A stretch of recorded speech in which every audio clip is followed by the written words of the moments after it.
In this video, we're going to install the Austere Field application on iOS devices, such as iPads and iPhones. Let's start on the iPad.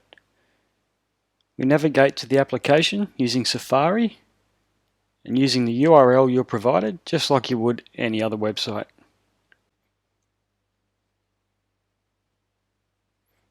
Now once the application is loaded, we add it to our home screen by clicking the menu button up the top and selecting Add to Home Screen.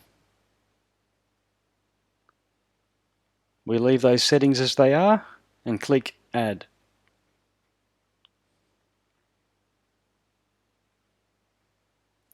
We can see now the application has been installed.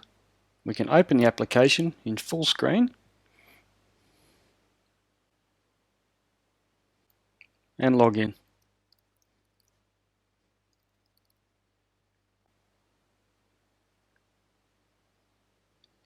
Now the procedure is very similar on the iPhone.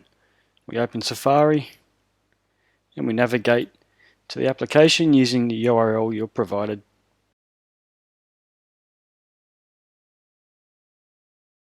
As before, we want to install the application, but our menu button is down the bottom.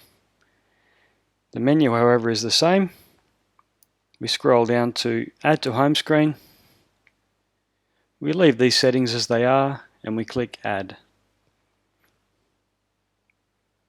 Once again, our application's been added to the home screen. We can now open it and wait for it to load. These applications will be a little bit slower loading the first time while they cache or download all the material. We can now log in as before.